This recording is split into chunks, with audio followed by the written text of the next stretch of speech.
In 1875, a single swarm of insects covered an area larger than California. It was the largest gathering of any animal ever recorded in history. In a previous episode, we talked about a bird that was wiped out by accident. This is what it was holding back. For most of its life, the locust isn't a separate species at all. It's an ordinary grasshopper. Brown or green, solitary, harmless, scattered thinly across dry grassland without anyone noticing it. Then conditions change. A drought, followed by sudden rain. Food becomes scarce, then briefly abundant in patches. Populations crowd together onto whatever vegetation remains. And something switches on. Rising serotonin levels trigger a transformation in color, in behavior, in biology itself. The grasshopper molts into a brighter, longer-winged form. It stops avoiding others of its kind and starts moving toward them. The locust isn't a separate species waiting to attack. It's a switch that flips inside an ordinary insect. Locust plagues appear in some of the oldest written records humanity has produced. Ancient Egyptian inscriptions describe them.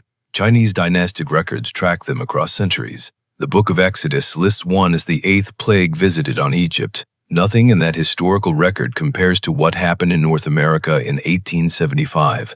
A swarm later named Albert Swarm, after the meteorologist who measured it, formed across the American Midwest. It was estimated at 110 miles wide and roughly 1,800 miles long. It took 5 days to pass overhead at a steady 15 miles per hour. The total area covered approximately 512,800 square kilometers, larger than the entire state of California. The estimated number of insects between 3, 5, and 12, 5 trillion. The estimated weight of the swarm, 27.5 million tons. Nothing else in the animal kingdom has ever gathered in numbers like this. Not whales, not buffalo herds before they were hunted to near extinction, not any bird flock ever documented. One insect gathering by the trillions, each one eating its own body weight in vegetation every single day. Here's the part of this story that doesn't make sense at first. The Rocky Mountain locust, the species responsible for Albert's swarm, no longer exists. The last confirmed living specimen was seen in Canada in 1902. 27 years after forming the largest animal gathering ever recorded. One of the most numerous insects in North American history was simply gone. Nobody declared war on it. There was no campaign, no government policy, no mobilized population banging pots on rooftops. It just stopped existing. The most widely accepted explanation took over a century to surface. Entomologist Geoffrey Lockwood proposed that the Rocky Mountain locust's permanent breeding population existed almost entirely within a narrow strip of sandy, east-facing riverbank habitat in the Rocky Mountains. Swarms could appear almost anywhere conditions allowed, but the species could only reliably reproduce, generation after generation within that specific and surprisingly small range. That exact strip of land was where American settlers chose to plow their fields. The destruction wasn't deliberate. Farmers weren't trying to eliminate a pest.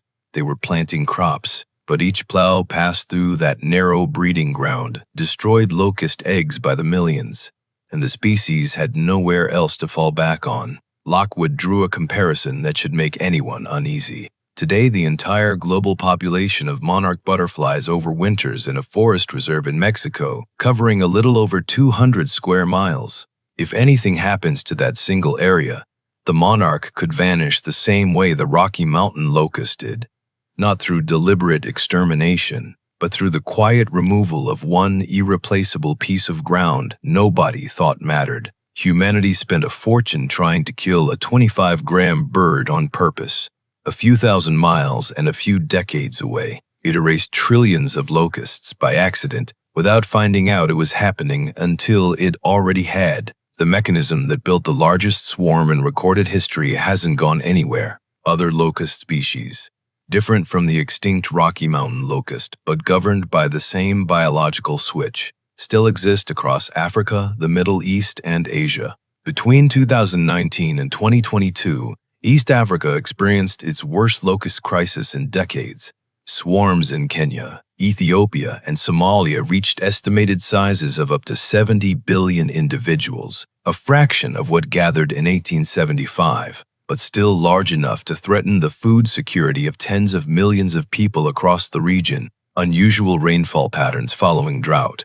The exact trigger that flips the switch are becoming more common, not rarer. The locust doesn't need a war to win. It only needs the right weather and the absence of whatever used to keep it in check. A 25-gram bird once kept this insect quietly under control across an entire country, simply by doing what it always did, eating what was in front of it. When that bird was removed on purpose in 1958, the consequence took less than a year to surface. When a breeding ground was removed by accident in the 1870s, it took a few decades to erase a species that had once covered an area larger than California. Different causes, different timelines. The same lesson, ignored twice. Something this small is never actually small.